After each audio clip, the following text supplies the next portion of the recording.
Hello, this is Matt on the Moon Lambo channel, and you know who we don't hear about or hear from very regularly? It's this man on your screen right here. This is Chris Larson. He is co-founder and executive chairman of Ripple, and indeed, without this man, Ripple wouldn't so much be in existence now, would it? He used to be Ripple's CEO some years ago, and as you very well know, Brad Garlinghouse is the current Ripple CEO. And it seems like, as far as being in the limelight, of course, Chris used to be in all sorts of interviews, and I guess that was mostly back when he was CEO of Ripple. And if you go back, if you want ever for fun, just listen to some old interviews. I think they're really fascinating. But ever since he kind of moved away from that role, you don't see as much from him. I don't think he's intentionally being reclusive or something like that. You just don't see as much from him. Whereas it's typically Brad, and then there's David Schwartz and others that are seemingly in the limelight. Which is why I was kind of surprised that I was able to put a video together with two new articles. Different topics, kind of same substantively in terms of the direction we're going, but two articles in crypto media about and including content from comments from Chris Larson here. Take a look at this. This is from Daily Hodl. Ripple founder calls China's blockchain endorsement phenomenal. Says U.S. regulators now have to step up. Here's a piece from A&B Crypto titled. This is a completely different article.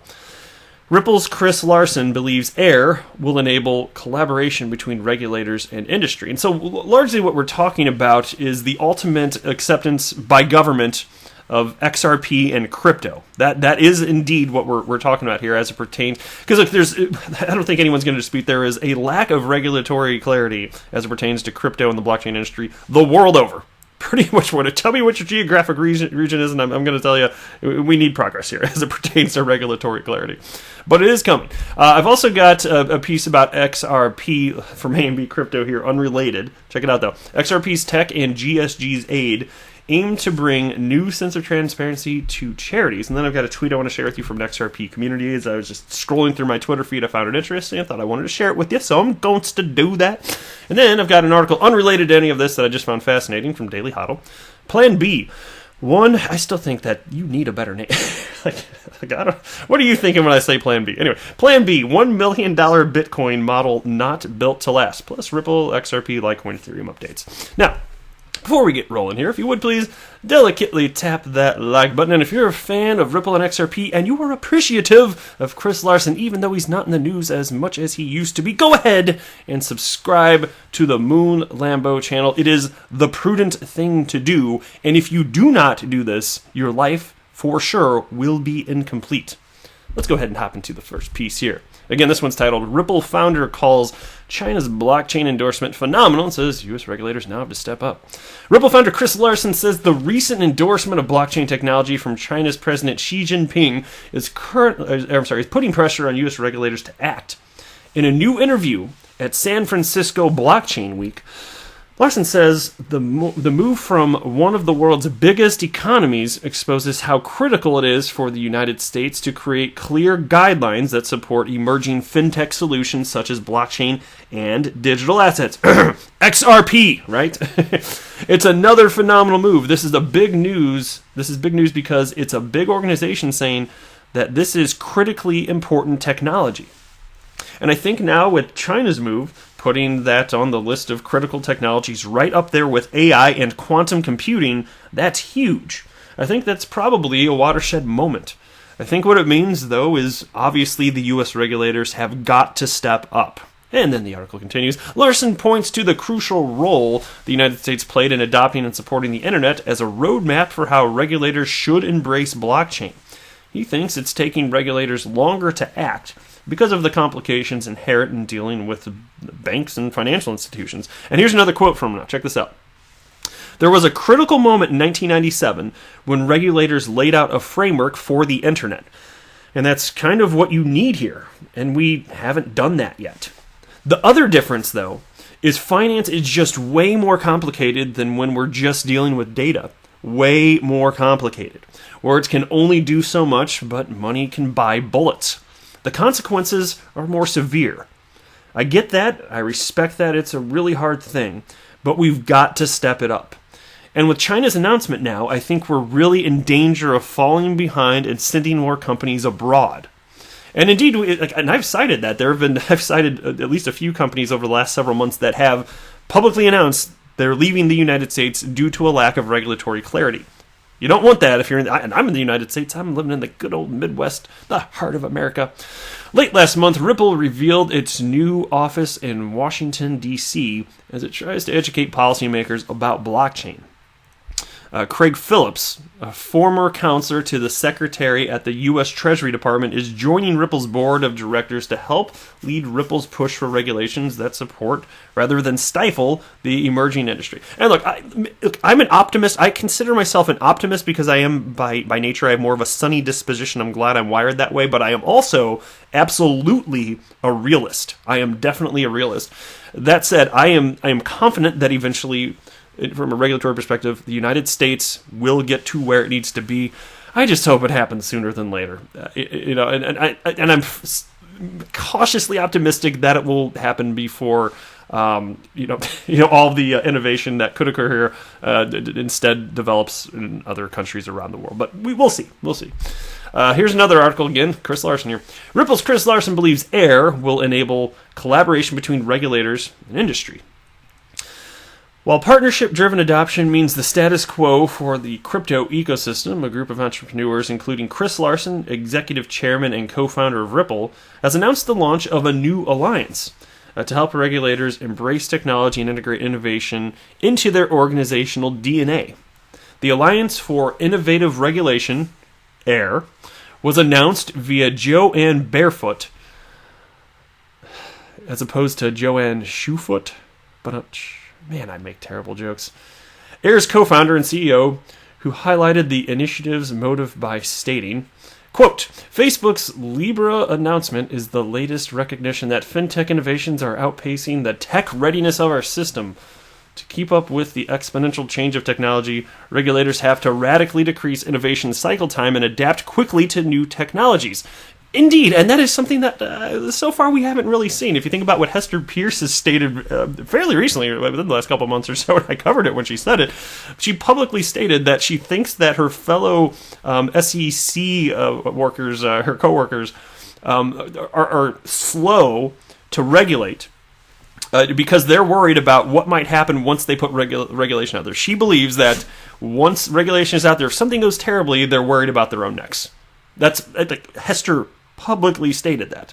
So as far as innovation cycle times and government catching up, I hope. The official press release mentioned that AIR's mission is to help regulators understand new technologies and migrate from a mostly analog model to a system of digitally native design. The alliance plans to assist regulators modernize their regulatory systems. Towards this effort, AIR, in collaboration with TechSprint, currently uses a hackathon format to help regulators source new technological solutions to age-old intractable problems. And here's a quote from Chris Larson now. The goal is to create new models of collaboration between a complex network of regulatory agencies and between regulators and industry. So certainly good aims. I hope that they find success and progress. So there you go.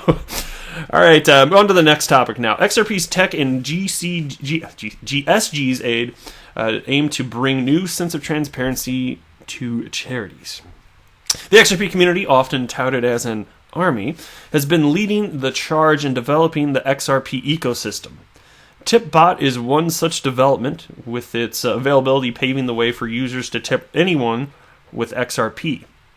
Therefore, it was only a matter of time before this tech trickled down to a sector it was yet to be applied to, charity. A sector that recorded over $410 billion in donations in 2017 has now embraced the changing tides of finance and tech. Good Soul Group's Charities on Twitter, home to 6 charities, has implemented a similar bot to accept donations in XRP on Twitter. Developed by Daniel Siedentop, the Good XRP bot splits the donated amount equally among all 6 charities. Look at this. This is real world utility. This is something that was not happening before. Yes, you could donate money in other ways to charities before. This is a different way. It makes it super duper easy, does it not? And then it's split off among 6 automatically. This is awesome. Look, this is just I'm telling you, this technology is here to stay. It's taken hold. And then there's subheading tweet to donate. GSG_charities on Twitter supports 6 charities that include St. Jude's Children's Research Hospital, News Story Charity, Children on the Edge, Happy Kids, Dirty Hands, and 2 other initiatives supported by Wandering Ware and Big Bucker. This group uses the existing tech and XRP tip bot while adding some variations and dubbing it the Good XRP bot. The bot enables people to donate to GSG Charities, a Twitter handle, @GoodXRP, which then splits the donation equally among the 6 charities it hosts. Daniel Siedentop spoke with AMB Crypto about the functionalities of the service apart from splitting the tips. The bot also updates people via a tweet about their donation, and he said, and the most important aspect of any organization receiving money from others is transparency, and any tip allocated to this page is displayed on the stats page. There you go, transparency.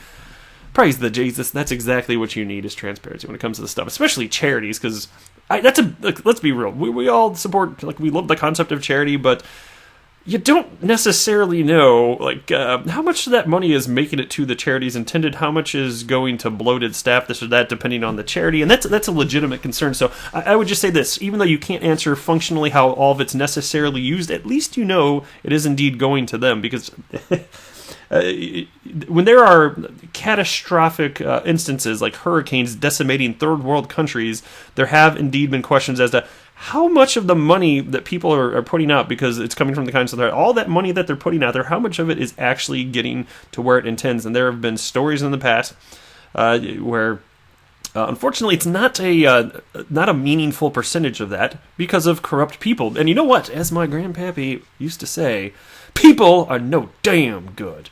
And that's exactly why. Let's move on to this tweet now from Darby. I just came across this in my Twitter feed. Wasn't tagged in it, but I like this. Take a look at this. So he just tweeted out, "Any day now XRP," with several pictures. I want to share a couple of them with you. Look at this. So this is his computer setup, and you know who that is, right? You know who this is framed. This is David Schwartz. It looks like an animated version of David Schwartz in this frame. That's awesome. That would go great in an XRP Shrine, would it not? Some of you probably don't get the joke. There's a we'd say when his team over at XRP Labs, there was a video put out on them, and at the end of the video there was this. It was very brief, but they joked they did it so straight laced. I was very impressed by them. But they talk about how sometimes they just on a regular, maybe it's a daily thing. I can't remember what they said in the video, but they just go to their David Schwartz sign to basically pray for guidance or something along those lines. And it was fun. They lit a candle and all that. So anyway, that's what I was referencing there. And so anyway, there was that, and then there was this here, and he just had a pumpkin with Led Zeppelin carved in. And this I appreciated the scene because I was in a classic rock cover band playing guitar. I did that for 5 years. Second to most funnest hobby I've ever had, with the number one most favoritist hobby I've ever had my entire 36 years on this planet, is running this YouTube channel. I really enjoy doing this, and I spend a few hours on it per day, but that's because it's one of those passion-type projects for whatever reason. I don't know why it struck me the way it did, but I've just found that in life, when something strikes you and you feel that strong about something, the urge to go out and do something, just run with it, even if you don't completely understand it. Learn what you can and do something to be more engaged, because to me, this is just really fascinating stuff. So there you go, even if it's niche, because almost no humans on the planet even know about XRP. So admittedly, it's pretty niche, but I have a blast with it. So anyway, when I saw this, though, Led Zeppelin, we used to play all sorts of Led Zeppelin songs, and Van Halen and Aerosmith and Guns N' Roses, Little Sweet Child of Mine, that type of crap. Dueling guitar solos with Rat, with their one song that people remember, Round and Round, stuff like that. It was fun, though. So I just thought I'd give a quick shout-out to Darby here, even though he didn't tag me. All right, next, and this is the last piece, and I better wrap this up before it goes too long. Plan B, $1 million Bitcoin model not built to last. From the durability of one of the most popular Bitcoin price predictions to the push for private Litecoin transactions, here's a look at some of the stories breaking in the world of crypto. The widely followed analyst who first applied the stock-to-flow ratio to Bitcoin says the model is not built to last forever. The model, which tracks the circulating supply of an asset against the amount of new supply hitting the market, has proved remarkably accurate for tracking Bitcoin's past price action. Using the model, the outlook from the anonymous analyst Plan B indicates Bitcoin could hit $100,000 sometime around the year 2021 and break $1 million around 2025. But in a new series of tweets, Plan B says he'll be happy if the model maintains accuracy for the next 2 or 3 more halvings, which is the equivalent of about 4.5 to 8.5 years. After that, he says all bets are off due to how difficult it is to predict the future value of the US dollar and other assets. And you can see, so here's a tweet from Plan B. I normally don't deploy statistical models 120 plus years out into the future. I would be happy if the model holds for 1 or 2 or maybe 3 more halvings, especially since Bitcoin is measured in dollars. Who knows what happens with the dollar if the Fed keeps doing more QE, that's quantitative easing, which is money printing. So that's why some people, I don't know if this is going to happen within my lifetime. I mean, at some point, like, the S word is going to hit the fan. Tremendous debt, printing of the dollar. This is not going to end well. It really is not going to end well. But I don't know for sure if it's going to happen in our timeline. To me, I'd just be purely speculating if I said something like that. So I'm not going to. I'm just going to say it's something that I ponder, and I do wonder what's going to happen. But that's it for this video. I am not a financial advisor. Do not buy or sell anything because of anything that I say or write. That would be a very, very, very bad idea. Until next time, to the moon, Lambo!